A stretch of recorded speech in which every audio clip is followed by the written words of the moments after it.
It was supposed to be a quiet weekend. My parents had left for a wedding 2 towns over, leaving me, a 19-year-old with a penchant for horror movies, alone in the house. I wasn't afraid of being by myself. I actually looked forward to the solitude. That Saturday night, I curled up on the couch in the living room, a bowl of popcorn on the coffee table, the TV glowing softly. The house was still, save for the occasional groan of the old wooden floors. I chalked it up to the usual quirks of the house for around 10 p.m. Just as the movie reached its climax, I heard it, a creak. It was faint, almost indistinguishable, but it came from upstairs. I paused the movie and listened. The silence was deafening, but then it came again, a slow, deliberate sound, like someone shifting their weight on the floorboards.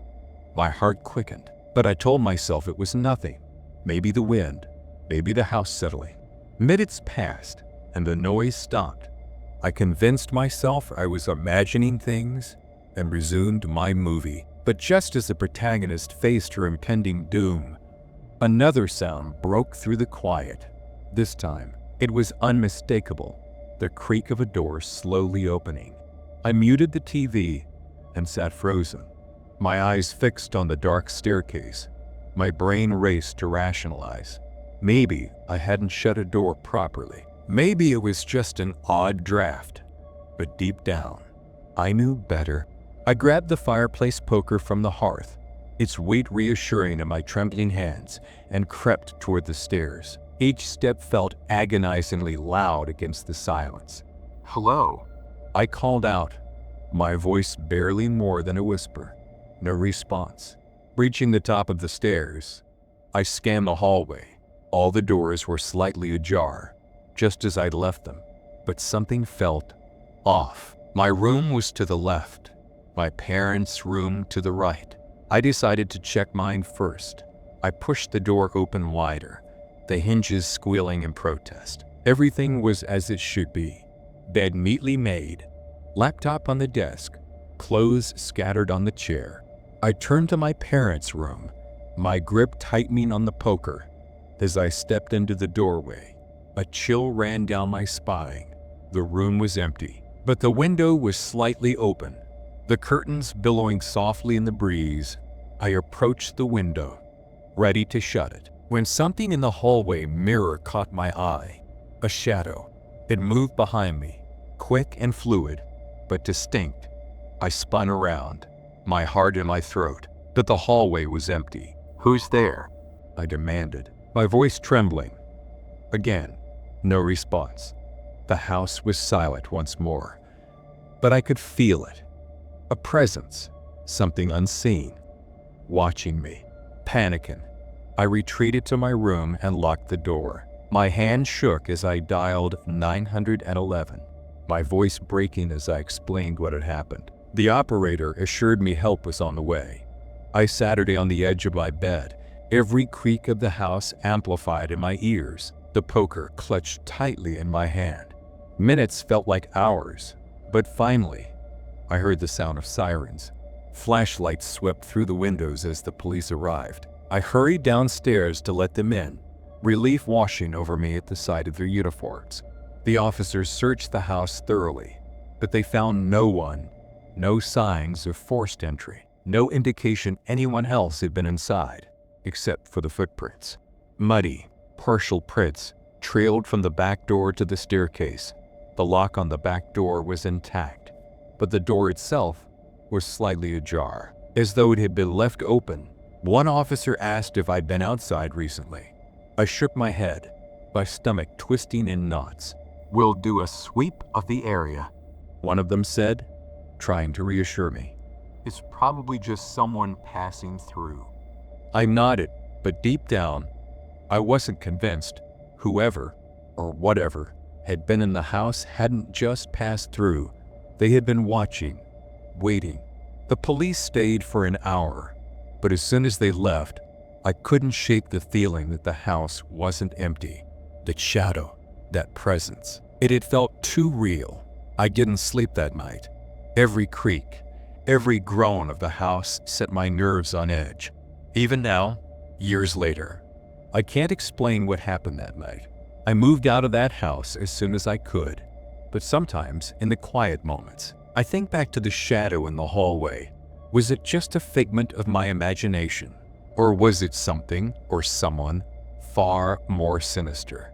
To this day, I'll never know.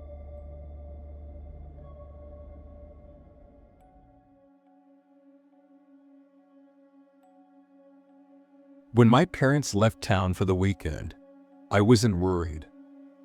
At 22, I had the house to myself often enough to appreciate the solitude. It was an old house in a quiet neighborhood, surrounded by tall hedges and a backyard that stretched into a thicket of woods, the kind of place where nothing exciting ever happened. That Friday evening, I decided to make the most of it. I ordered a pizza, turned on some music, and planned to relax by 10 p.m. I was sprawled on the couch with a half-empty soda, scrolling through my phone. That's when I noticed it, a faint motion in the backyard. At first, I thought it was the wind. The backyard had a single floodlight, and its yellow glow barely reached the edge of the woods. Something had shifted just beyond the light's reach. I squinted, trying to make it out, but there was nothing. Probably a raccoon, I thought, brushing it off. But then I heard the crunch. It was faint, but distinct. Someone stepping on the gravel near the side gate. I sat up, my heart skipping a beat. I tried to convince myself it was nothing, but curiosity got the better of me. Grabbing my phone and a flashlight, I made my way to the back door. When I opened it, the cool night air hit me. The backyard was still, except for the gentle rustling of leaves in the breeze. I swept the flashlight across the yard. The beam bounced off the tall wooden fence and the dark outline of the woods. Nothing. Just as I turned to go back inside, a faint movement caught my eye. My flashlight landed on the far corner of the yard. Where the fence met the hedges, a figure was standing there. At first, I thought it was a trick of the light, but as my eyes adjusted, I saw him clearly. A man, tall and thin, dressed in dark clothing. His face was obscured by shadows, but he wasn't moving, just standing there, watching me. "Hey," I called out, my voice shaky. "Who are you? What are you doing in my yard?" He didn't respond, didn't flinch, just stood there, as if he belonged. Adrenaline kicked in, and I fumbled for my phone, dialing 911. But when I looked back up, the man was gone. The operator assured me that an officer would be dispatched, but by the time they arrived, there was no sign of anyone. The police did a quick sweep of the yard and woods, finding nothing. They told me it was probably a trespasser passing through, but to keep my doors locked, just in case. I nodded, but their words did little to calm my nerves. I locked every window and door in the house and decided to sleep with the lights on. At around 2 a.m., I woke up to the sound of tapping. It was soft at first, almost imperceptible, like raindrops against glass. Groggy and disoriented, I tried to brush it off as a dream, but the tapping grew louder, more insistent. It was coming from the back door. My heart raced as I sat up, straining to hear. The tapping stopped, replaced by the faint sound of breathing. I grabbed the flashlight from my nightstand and crept toward the living room. The house was eerily silent, the kind of quiet that makes every small sound feel deafening. As I approached the back door, my stomach twisted. Through the thin curtains, I could see a silhouette. The man was back. He stood perfectly still, his face mere inches from the glass, his breath foggy in the pain. I frowned, unsure of what to do. My phone was still in my room. My hands trembled as I gripped the flashlight like a weapon. "Leave," I shouted, trying to sound braver than I felt. "I've called the police." The figure didn't move. He just stood there, his head tilting slightly as if steadying me. Then, without warning, he raised a hand and pressed it against the glass. His fingers were long, almost unnaturally so, and his nails scratched the surface as he dragged them downward. I stumbled back, panic flooding my chest. In that moment, the floodlight outside the door flickered and went out, plunging the backyard into darkness. When the police arrived again, the man was gone. Leaving no trace behind, they reassured me it was likely a drifter, someone looking for an easy target. But their words felt hollow. For the rest of the weekend, I didn't sleep. Every creak of the house, every whisper of wind sent shivers down my spine. Weeks later, I found a single muddy handprint on the outside of my bedroom window. The police never caught the man, and I never stayed in that house alone again. To this day, I wonder what would have happened if I hadn't locked the doors that night.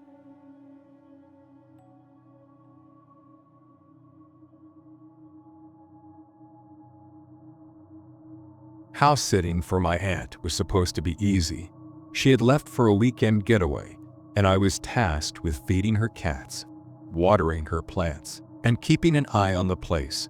Her home, an old Victorian-style house at the edge of a quiet cul-de-sac, had always felt cozy during family visits. But on that particular weekend, alone and with the house creaking in ways I'd never noticed before, it felt different. The first night passed uneventfully. I binge-watched some shows, fed the cats, and even enjoyed the solitude. But on the second night, things changed. It was a little past midnight when I first heard it, a faint tapping at the front door. It wasn't rhythmic, like a knock, but sporadic, almost hesitant. I paused the movie I was watching and listened closely. Tap. I brushed it off as a tree branch swaying in the wind.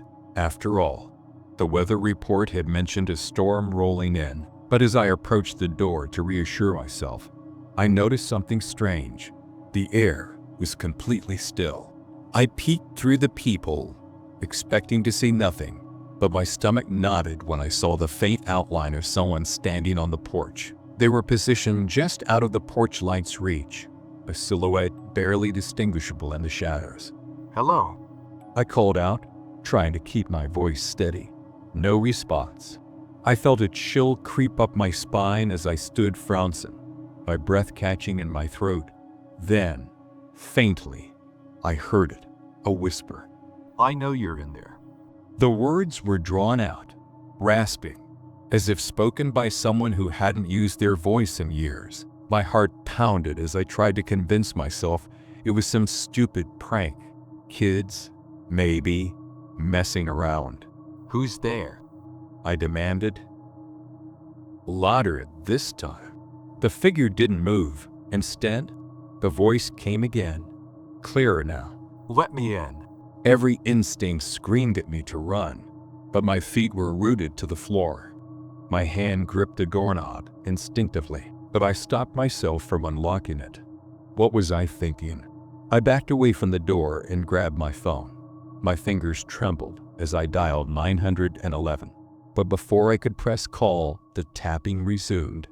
Louder, more insistent. It was no longer on the door, but on the windows. First the one in the living room, then the kitchen, then the hallway. It was as if whoever or whatever it was knew the layout of the house. I bolted to the bathroom, locking the door behind me. My breaths came in shallow gasps as I sat there in the dark, clutching a kitchen knife I'd grabbed on the way. The tapping stopped. For a moment, there was only silence, and I began to think it might be over. Then I heard it. Footsteps, slow and deliberate, pacing through the house.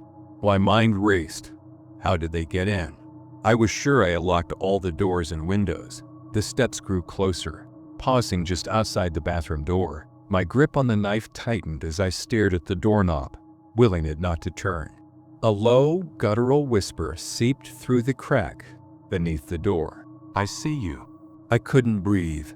I pressed my back against the cold tiles, every muscle in my body screaming for me to stay silent. Suddenly, the doorknob rattled violently. I stifled a scream as the pounding on the door began, each thud reverberating through the small room. "Let me in," the voice roared, no longer a whisper, but a guttural growl. Just when I thought the door would splinter under the force, the pounding stopped. Silence fell again, heavier than before. I stayed frozen, counting the seconds, then minutes. Finally, I gathered the courage to call 911. When the police arrived, I didn't dare leave the bathroom until they called for me. They searched the house and the yard but found no sign of anyone. The officer in charge noted the scratches on the front door and the muddy footprints leading up to the windows. "Looks like someone was trying to get in," he said. "We'll patrol the area, "but you should stay somewhere else tonight." I didn't argue. I packed my things and drove to a friend's house, my hands shaking on the wheel the entire time. The next morning, I returned with my aunt to retrieve the rest of my belongings. As we walked up to the front door, something caught my eye. Carved into the wood, just beneath the peephole, were two words: "Next time." I never house said again.